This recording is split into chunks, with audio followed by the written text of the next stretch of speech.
Okay?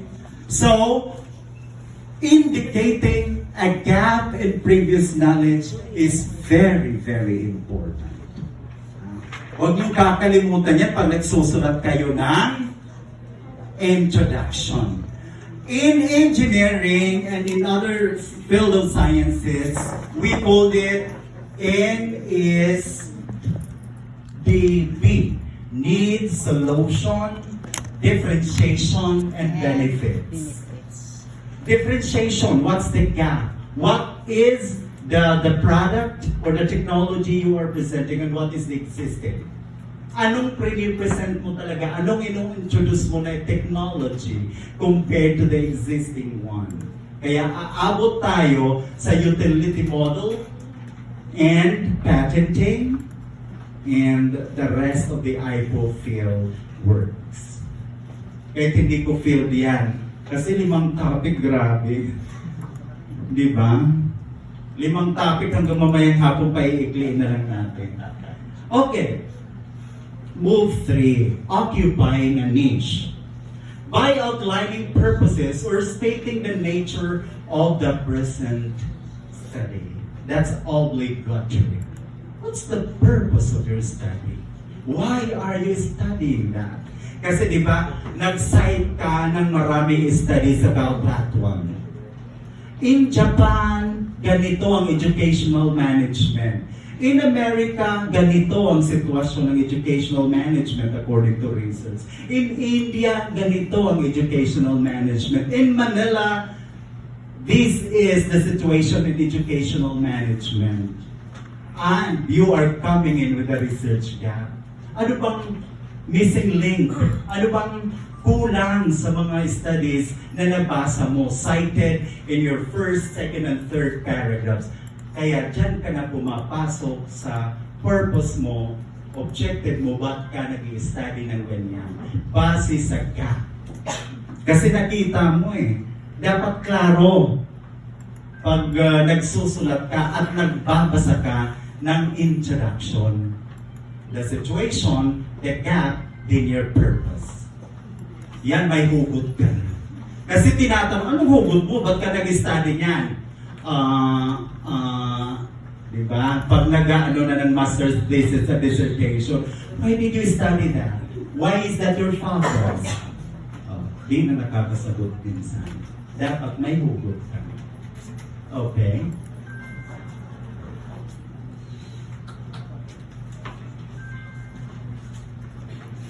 So these are examples of statements or starting statements, opening statements of your claiming centrality. The possibility of, recently there has been growing interest in, has generated wide interest in. The development of is a classic problem in. Actually, this is from Swales and Feet 2004 academic writing. The has become a favorite topic for analysis. Knowledge of has a great importance for. The study of has become an important aspect of. So these are the opening statements for claiming centrality. For establishing a niche, a mini critic to indicate the gap of knowledge, the language focus, however, little information or work data research, di ba yung gap na? Diyan ka na pumapasok sa gap. These are the statements or the opening statements. Avoid using a full negative like no studies. Yan na yung sinasabi ko kanina. Na parang claim mo na you are the first to study that field. No. That's a very strong claim. Kaya nga, in writing your thesis, your dissertation and research, you have to use headers, not boosters. In linguistics, we call it boosters. If you claim strongly a certain situation, he was killed because he is bad. Di ba ang pangit naman, ganun mo ni-state yung statement. Perhaps, he was killed because seemingly he is bad. Ganon dapat it research. They're very strong. Iti mo pa, maybe, the longer the verb, the better. Is it clear? The longer the verb, the weaker it becomes. Maybe, perhaps, possibly. So these are the terms that are used for hedgers and not boosters.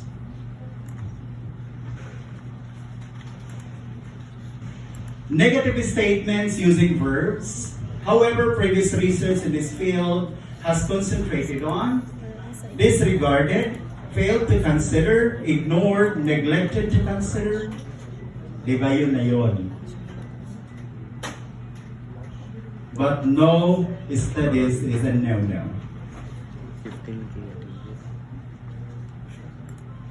Using adjectives.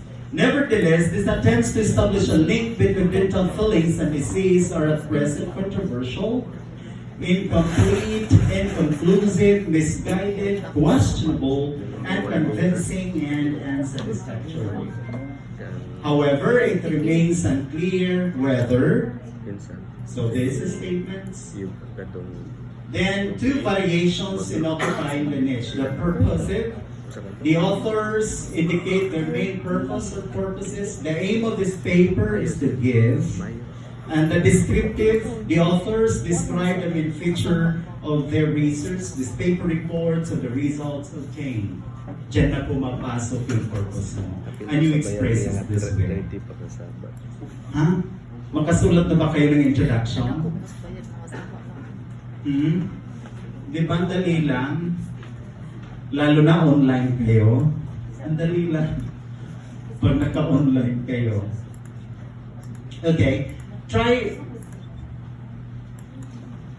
These are examples still of statements. Okay. Tense and purpose statements. Use present tense when referring to the type of text. Paper, article, thesis, report, research. The aim of this paper is to, not was to. Use present or past tense when referring to investigation or experiment, investigation study, survey, etc. To be safe, use present tense. This type of investigation was or is carried out in order to. Location of the purpose statement. In longer research papers, the thesis or the purpose statement is usually at the end of an introduction. The purpose of this paper is, right? We put it. Or you can also put it at the beginning. Depende sa'yo. Pero, again, you follow your panel of evaluators. Ganon, yes ma'am, miss ma'am. Pero, pag may idea ka na very strong na alam mo talaga, mag-cite ka. According to McLeod 2017, according to Franklin and Wallen, di ba ganun ka na lang?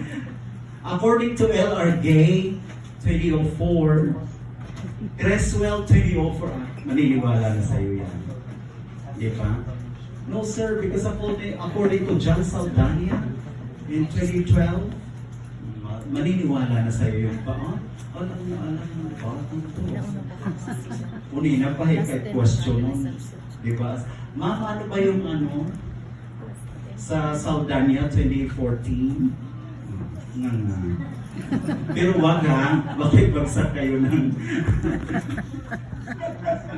bagsak kayo ng panel evaluator? Respeto pa din. Okay, in addition to purpose statement, these are by listing research questions or hypotheses. Okay, when are we going to have hypothesis in our study, in your research, or in your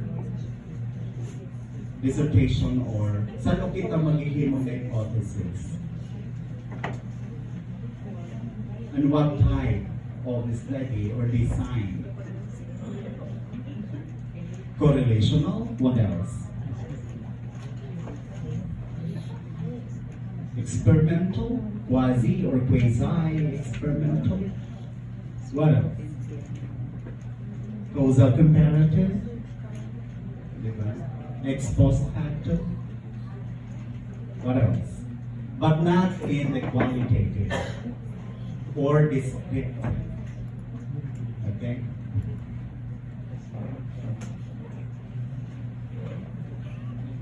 There is no such thing as descriptive correlational. It's correlational. Yung hybridized na descriptive because you describe first before you correlate. Kaya descriptive correlational. It's correlational. Because before you correlate, you describe first the data. Okay, refining research or questions objectives. It helps us make or have a focus. Guide the research we do. Provide the backbone for our study. Remember that the research questions or the objectives we have for our study would tell the kind of method, research design we will be using. Kaya you be very careful in writing your research objectives and research questions. And even the title, we can already determine whether your study is correlational in design, qualitative in design, or quantitative in design. Be careful with the use of analysis. Be careful with the use of exploring, because they are qualitative in terms. Kaya nag-i-explore ba yan? Okay, galiti at quanti. No. There are limitations. Okay? And the research questions can answer meaningful questions in everyday life and practical issues. Can address gaps in past research and can be guided by theory. Because you have read, you have reviewed a lot of paper before coming up with the title, the objectives, and your introductions or your proposals. Okay? Your research question, your research objectives would actually determine the structure of everything. It will anchor your other research part in your study. Like the what? Your review of related literature. Because you are going to align it to your objectives. Especially, we are following the thematic and conceptual or topical. Iba-iba kasi nga libro, iba-iba term. Kaya maguguluhan kayo. Diba? If you are writing your thesis, magpasa ka kay Criswell, ang FGD is a qualitative method approach. But in some, it is a technique of collecting data, FGD. Interview is also a design, according to some scholars. But to some, it is a technique of collecting qualitative data. Kaya lang, you have to be very careful. Okay? So, your research questions and research objectives can also guide you how to run your methodology, how to present and structure your results and discussion, and how to write and frame your conclusions. Kasi adjacency pairing yun eh. 5 objectives, 5 conclusions. Pero pwedeng maging 6 conclusions if you have 5. That is, if there is a summary conclusion. Ibig sabihin, the other 5s are being summarized so you have 6. Counted as 6 conclusion. But again, depende yun sa panel. Kung alam nila o hindi. Or if they suggest or not. Is it clear? You can raise questions if you wish. Pwede kayong mag-interact para hindi makalimutan mamaya. Okay. A reminder in your research objectives and research question. Do not wish to make it perfect immediately. Kasi pwedeng sirain yan ng panel of evaluators. Everything else will be gone in a click of a mouse, in a wink of an eye. Diba? Masasaktan ka naman. Dahil ginawa niyo na yan ng advisor mo. Nagbayad ka na sa labas. Di ba? Walang iya, 20,000 yun. Mali ka rin. Don't be sad. Di ba? Don't be sad. Kaya nga, you approach the right person. You approach the right advisor. Choose the right advisor who will guide you all throughout of your writing, what do you call this, processes. Did you guide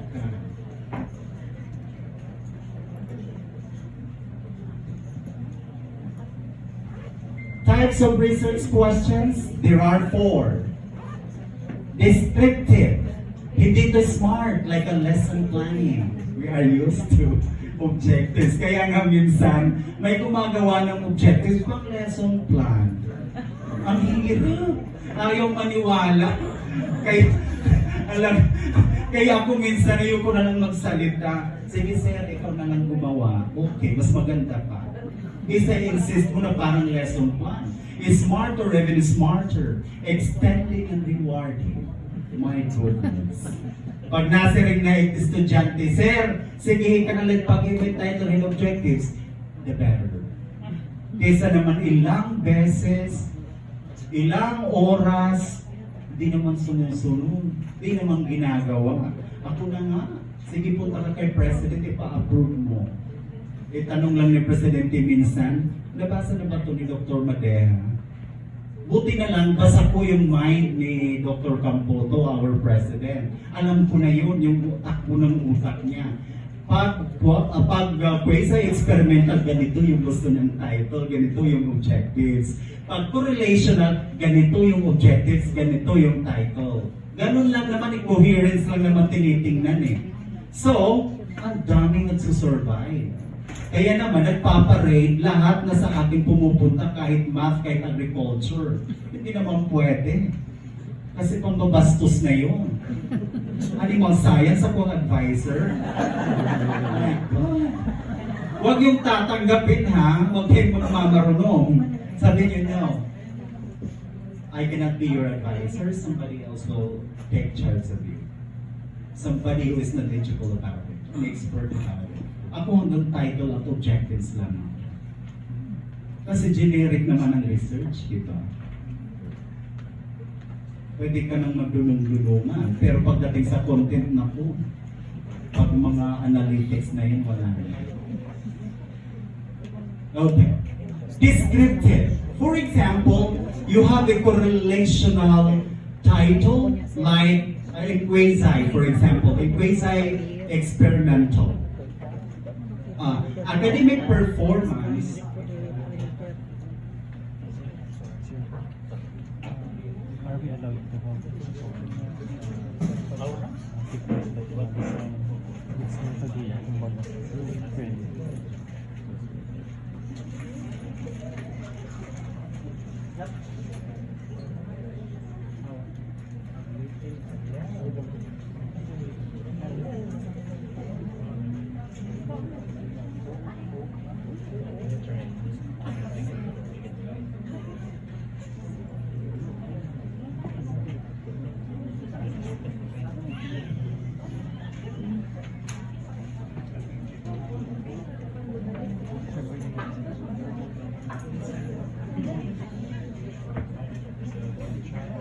So this very simple title for quasi-experimental.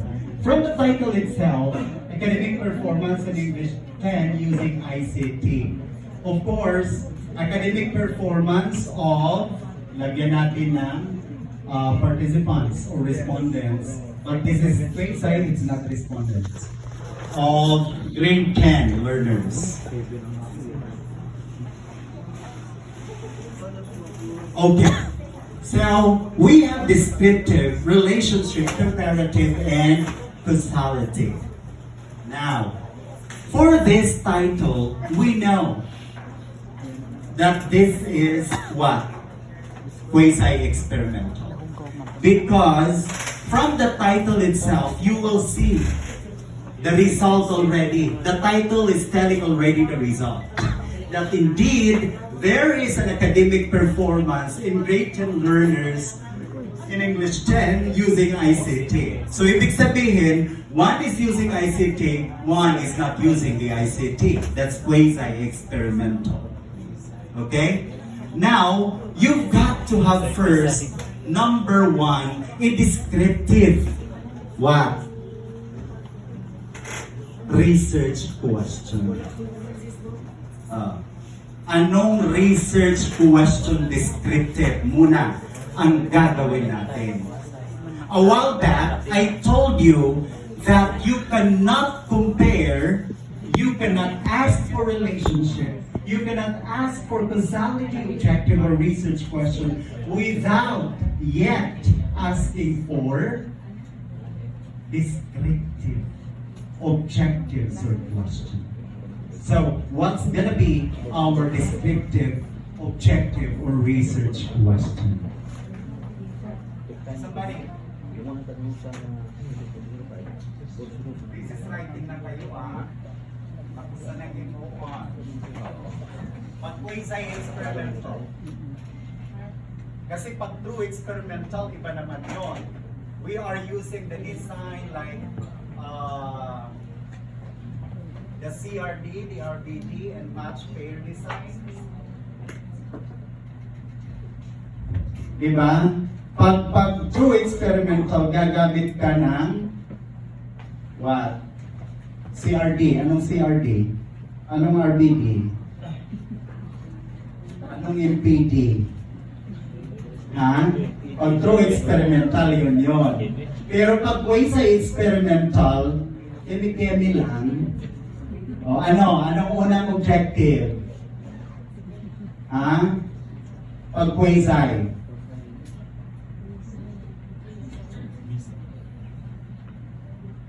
Ano nga yung types of quasi-experimental? Let me ask you. Balikan natin ang methods of research.